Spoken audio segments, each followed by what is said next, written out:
After a great deal of shunting, Percy was waiting for the signalman to set the switch so he could get back to the yard. Percy was being rather careless and not paying attention. Edward had warned Percy, "Be careful on the main line. Whistle to the signalman that you are there." But Percy didn't remember to whistle, and so the busy signalman forgot him.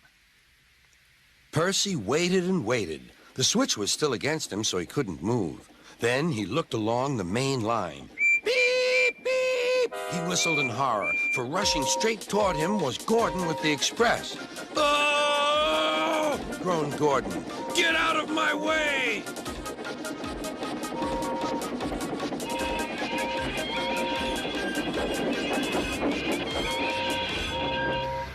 Percy opened his eyes. Gordon had stopped with Percy's buffers just a few inches from his own. But Percy had begun to move. "I won't stay here. I'll run away," he puffed. He went straight through Edward's station and was so frightened that he ran right up Gordon's hill without stopping.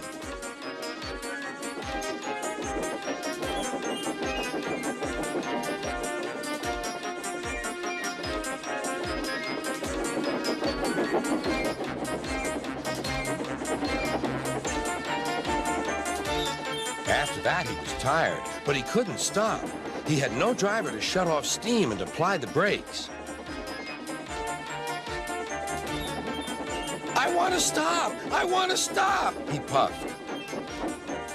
The man in the signal box saw Percy was in trouble, so he kindly set the switch. Percy puffed wearily onto a nice empty siding, ending in a big bank of earth. He was too tired now to care where he went. "I want to stop! I want to stop!" "I have stopped," he puffed thankfully. "Never mind, Percy," said the workmen as they dug him out. "You shall have a drink and some coal, and then you'll feel better." Later, Thomas was resting when Percy arrived. A large hopper was loading his freight cars full of coal.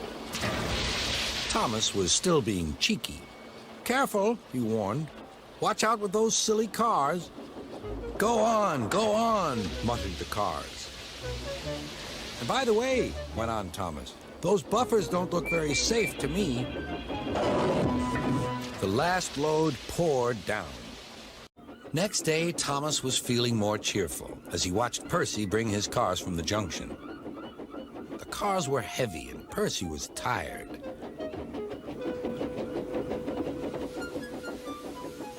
"Have a drink," said his driver. "Then you'll feel better." The water column stood at the end of the siding with the unsafe buffers. Suddenly, Percy found that he couldn't stop. The buffers didn't stop him either. "Oh!" wailed Percy. "Help!" The buffers were broken, and Percy was wheel-deep in coal. It was time for Thomas to leave. He had seen everything. "Now Percy has learned his lesson, too," he chuckled to himself.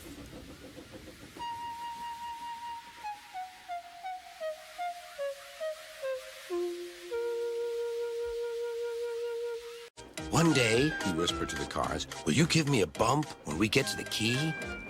The cars had never been asked to bump an engine before. They giggled and chattered about it.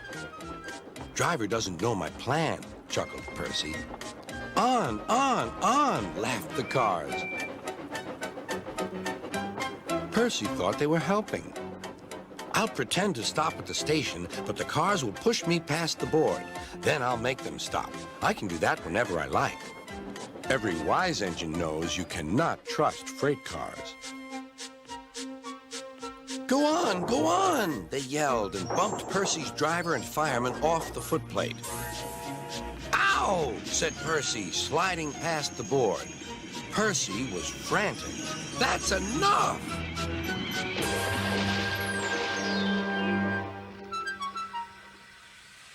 Percy was sunk.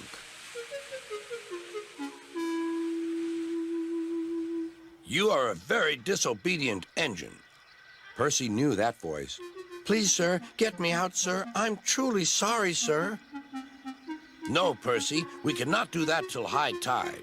I hope it will teach you to take care of yourself. Yes, sir. Percy had never been to the quarry before. He began ordering the freight cars about. Hurry along, he said. The freight cars grumbled to each other. This is Toby's place. Percy's got no right to poke his funnel up here and push us around. They whispered and passed the word. Pay Percy back. Pay Percy back. Come along, puffed Percy. No nonsense. We'll give him nonsense, giggled the freight cars. But they followed so quietly that Percy thought they were under control.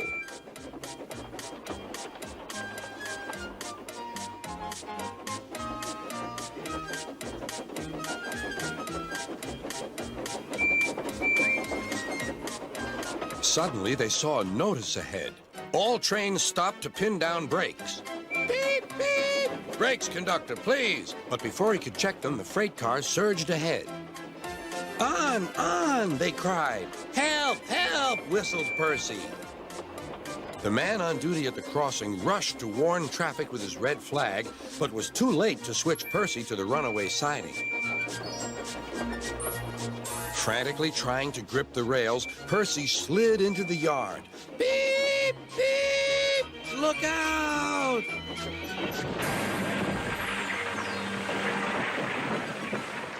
The brake van was in smithereens. Percy's driver and fireman had jumped clear, but Percy was stranded. Next day, Sir Topham Hatt arrived. Toby and Daisy had helped to clear the wreckage, but Percy remained on his perch of freight cars. We must now try, said Sir Topham Hatt, to run the branch line with Toby and a diesel. You have put us in an awkward predicament, Percy. I am sorry, sir. You must stay there till we are ready, continued Sir Topham Hatt. And you really must be more careful with freight cars. That evening, he came back from the harbor.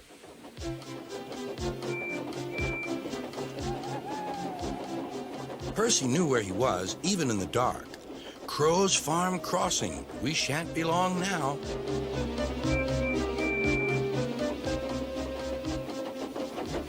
He liked running at night. The rails hummed and the signal light shone green.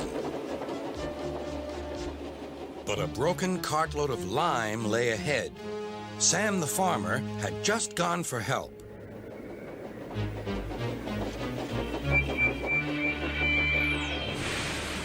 Percy broke the cart to smithereens. Lime flew everywhere. He puffed quickly to the nearest signal box. Green caterpillar indeed, fumed Percy, as he set off to collect some hay to take to the harbor. Everyone says I'm handsome, or at least nearly everyone. Anyway, my curves are better than Thomas's corners. Thomas says I'm always late, he grumbled. I'm never late, or at least only a few minutes. What's that to Thomas? He can always catch up time further on. All the same, he and his driver decided to start home early. Then came trouble.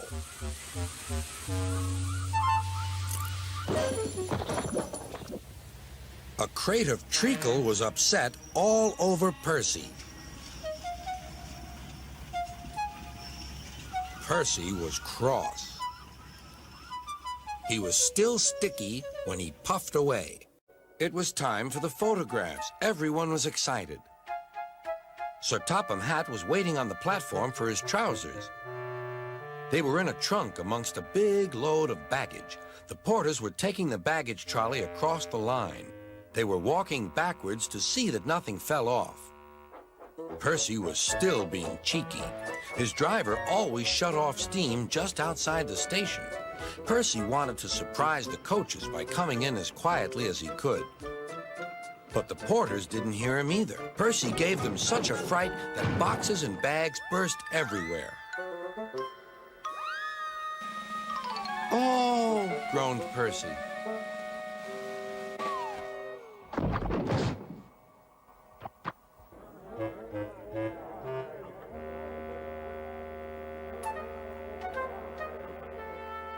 Sticky streams of jam trickled down Percy's face.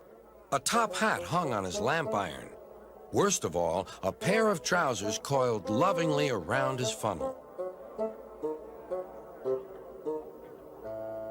Everyone was very angry. Sir Topham Hatt seized the top hat. "Mine," he said. "Percy, look at this." "Yes, sir. I am, sir." My best trousers, too. "Yes, sir. Please, sir." We must pay the passengers for their spoiled clothes, and my trousers are ruined. I hope this will teach you not to play tricks with the coaches. The children had a lovely day, but by tea time, dark clouds loomed ahead. Andy and Clarabelle were glad when Percy arrived. He was just in time. The rain streamed down Percy's boiler. Ugh! He shivered and thought of his nice dry shed.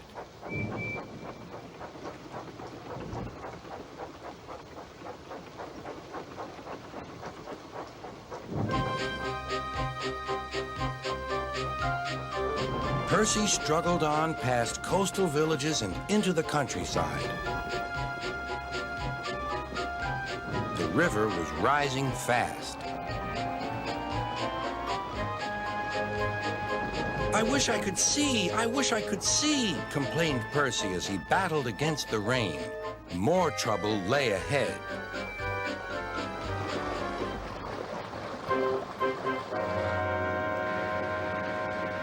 "Oh," hissed Percy, "the water is sloshing my fire." Next morning, things were no better. Diesel's driver had not put his brakes on properly, and Diesel started to move. He went bump straight into Percy. "Wake up there, Percy," scowled Diesel. "You have work to do." He didn't even say he was sorry to Percy.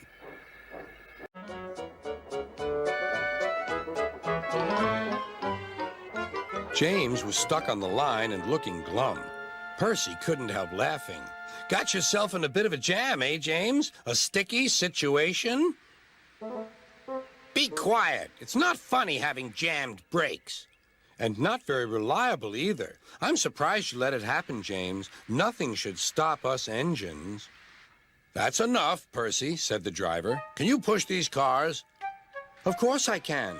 There's no time to lose. James has done too much of that already." James angrily hissed steam as Percy was coupled to the cars. "Off we go," said Percy. "I'll have to go fast to get there in time. Those big engines are so unreliable." "Be careful, Percy," called his driver, but Percy was in a hurry.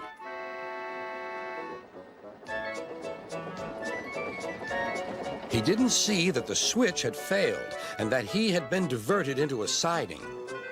"Look out, Percy!" shouted his driver and applied the brakes, but it was too late.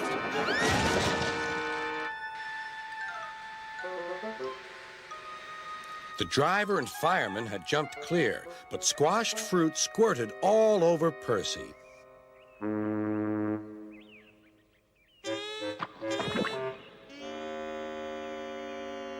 Sir Topham Hatt arrived.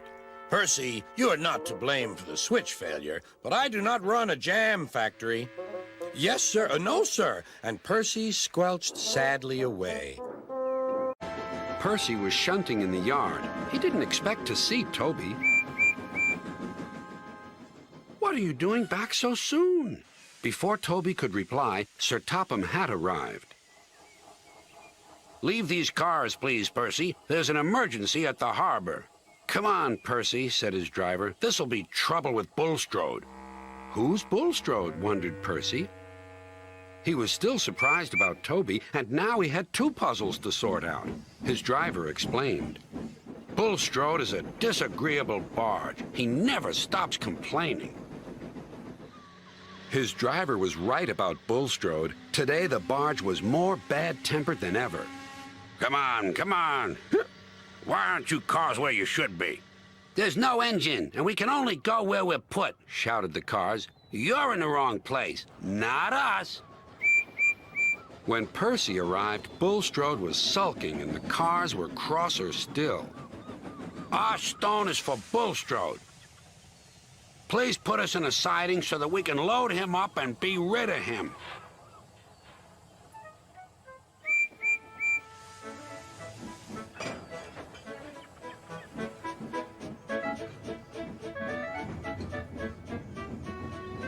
But the cars were being careless. As Percy was lining them up, they burst through some buffers.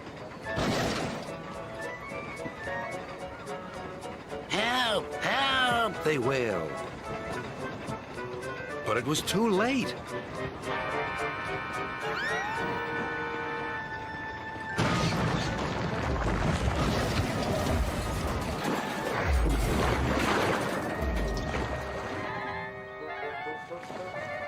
Oh! Cried Bulstrode. I'm sinking!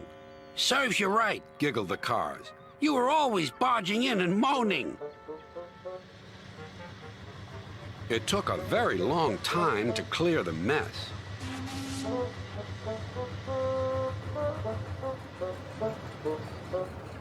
Percy watched as Bulstrode was towed to the beach.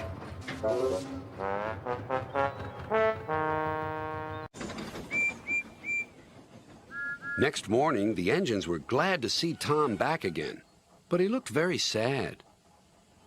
The postmaster decided my van was too expensive to run. The rounds take longer on my bike. I'm sorry, I can't stop to help you. I wish I could cheer Tom Tipper up, sighed Percy, the small engine. He was just wondering about how this might be done when his thoughts were rudely interrupted. A man was shouting at Tom Tipper. You've got to come back to Sir Topham Hatt's office. He needs you to sign some important papers right away. Oh, dear, replied Tom Tipper. This is going to make me later still. He was in a hurry and being careless. He propped his bike against Percy's mail car and rushed away. Stop, cried Percy, but Tom was out of sight. There was worse to come. Percy's driver hadn't seen the bike and he started away. Oh, no, cried Percy. Now there'll be trouble. And there was. Percy's driver quickly stopped the train. Everyone came running to the scene. Tom Tipper's bicycle was in pieces. I'm sorry, Mr. Tipper, apologized Percy. Never mind, Percy, said the postman. It wasn't your fault. But now I've only my legs to get the mail delivered. Whatever will happen next? When Cranky heard that the big engines agreed with him, he grew bossier still. Come on, push those freight cars closer to me. But Percy was too upset to concentrate and pushed the freight cars too far. Poor Percy. Thomas and Percy soon came to the rescue. And it wasn't too long before Cranky was upright again and clearing the wreckage. At last, all the engines were free. Oh, thank you, said Gordon. What would I have done without you? Well, I had to be rescued before I could help you. But I never thought it would be by a couple of Cranky was about to say bugs, but he quickly corrected himself. Small engines, thank you. I'll never be rude again. However, you two mites are in my way, so move over. Pa, said Percy, he's back to bugging us. Don't move! You're still attached to Cranky! But it was too late. Next morning, he took some freight cars to the coal yards. Then he had to push empty freight cars to the mine shaft. When he arrived, there was trouble. The foreman spoke to his driver. The freight cars are stuck on the mechanism. All they need is a good push. We'll do it right away. Percy shunted back to where a large canvas barrier was used to protect his line from loose rocks. Percy charged at the line of freight cars too fast and too hard. Oh no, gasped Percy. The freight cars broke free, but ran out of control to the mines below. On, faster, faster, the silly freight cars yelled. Then there was trouble again.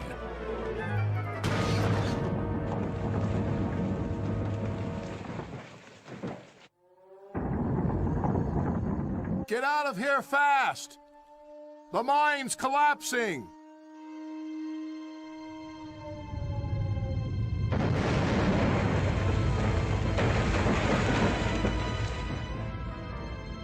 We'll just have to make a run for it, Percy, called his driver.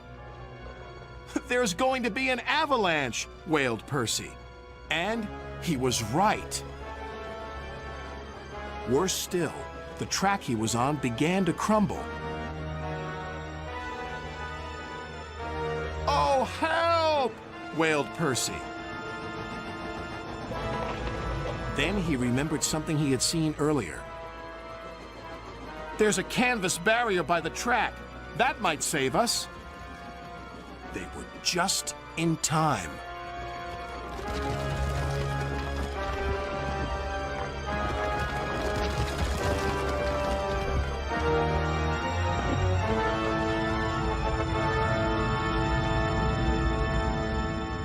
Percy was right. The canvas did indeed save them, but the miners didn't know that. "The avalanche has buried an engine and its crew," shouted the foreman. "We must help them." When Percy had been rescued, Sir Topham Hatt spoke to his driver and fireman, then to Percy. "Driver told me how brave you were, Percy. As a reward, you will be repainted at the works." "Oh, thank you, sir." The freight cars were still grumbling, and there was more of them than ever. "You're much too small to pull all of us. We want another engine or we'll be struggling up the hill all night." "All night, all right. You can puff and blow, but on that hill you're still too slow." "Slow yourself," stuttered Percy. "Temper, temper," giggled the cars. Percy decided to simply carry on. "Go to it, Percy," shouted the driver. The freight cars were still joking. "Too slow! More power! Here all night! Tomorrow, too!" "Be quiet!" said Percy angrily. Then there was trouble. A coupling broke. "Surprise, surprise! Catch us if you can!" "Oh, no!" cried Percy.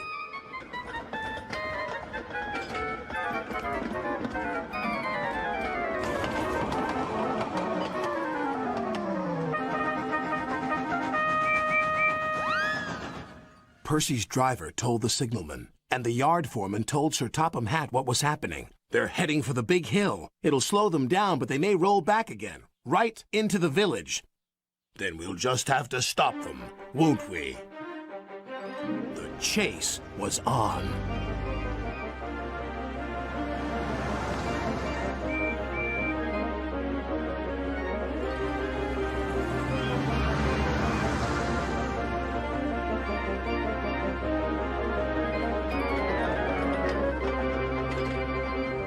As they approached the hill, they overtook the freight cars.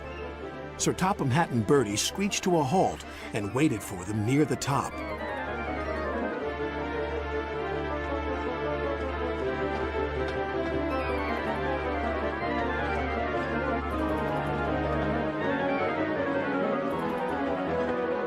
The hill slowed the freight cars right down to a standstill. Then the men quickly put wooden blocks behind their wheels so they couldn't roll backwards. The freight cars were now secure. Just then, Percy arrived. "Well, what did you think of that?" joked Bertie. "A good chase is always exciting." "It was certainly a surprise," decided Percy. "And you were right, Bertie. A really useful engine should never be surprised by surprise." At the yards, Percy was collecting trucks. Then he heard Boulder. "Oh no, heading straight for me!" squeaked Percy.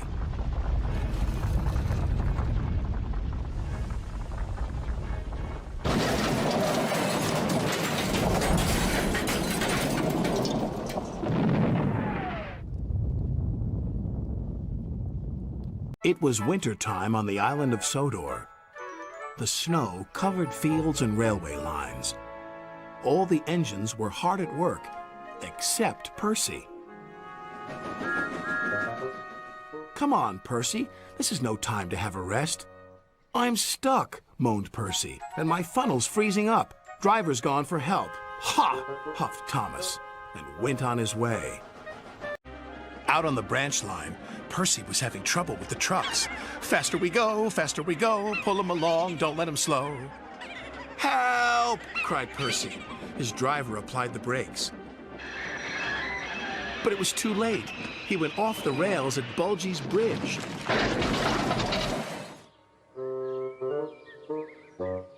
Luckily, no one was hurt. Bertie arrived and was pleased Percy was all right, but he was also very cross. "You've blocked the road," Bertie snapped. He was worried he wouldn't get the gentleman of the railway board to the demonstration on time. Sir Topham Hatt was waiting for Percy at Dryall Station. "I want you to collect some freight cars from the abandoned mine," he said. Yes, sir," Percy answered, but he really didn't want to go there again. Percy hoped he wouldn't see anything else disappear. He slipped into the sidings and buffered up to the freight cars. "Spooky," stammered Percy. Suddenly, another building at the old mine sank into the ground.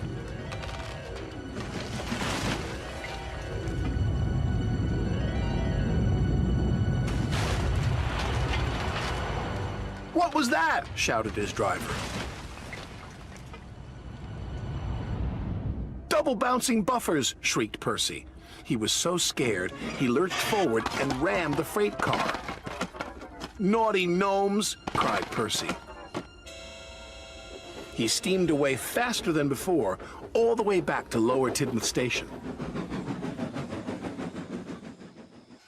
One morning, Percy was cheerfully collecting coal cars from the smelter yards, where Arry and Bert worked. They liked to play tricks on steam engines. Percy didn't want to fall for their tricks again.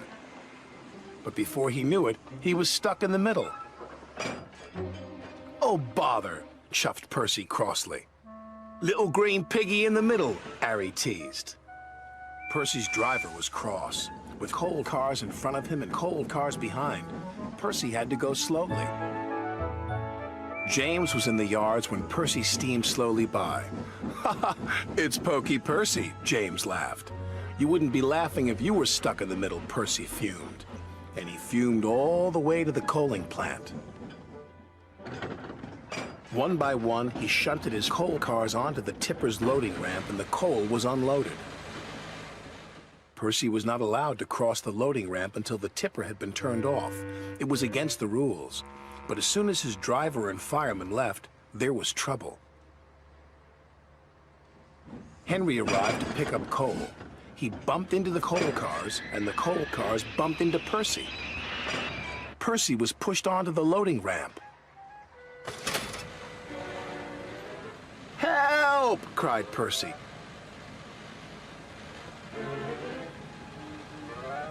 Percy was hoisted up,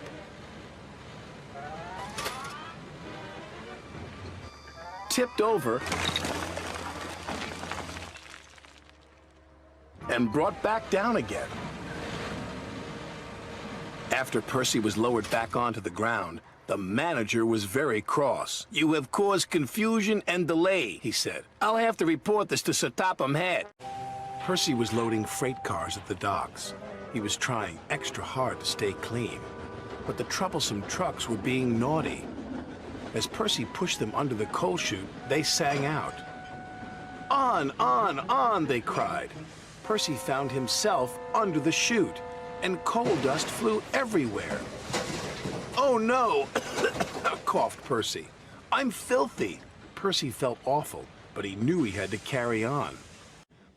"I want to be useful where I can't get dirty," Percy huffed. "There's a load of sugar going to the chocolate factory," his driver said. "We could take the sugar cars."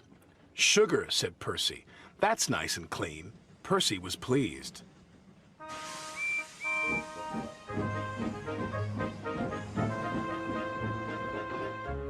Percy didn't know that earlier a leaky freight car had spilled oil on the track.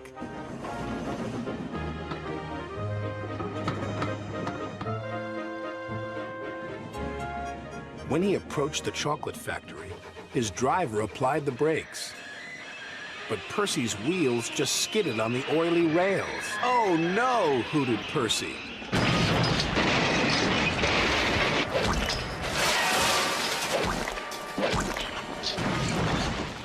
"Yuck!" he groaned. "I've never been this dirty." He was covered from funnel to firebox in sticky, gooey chocolate.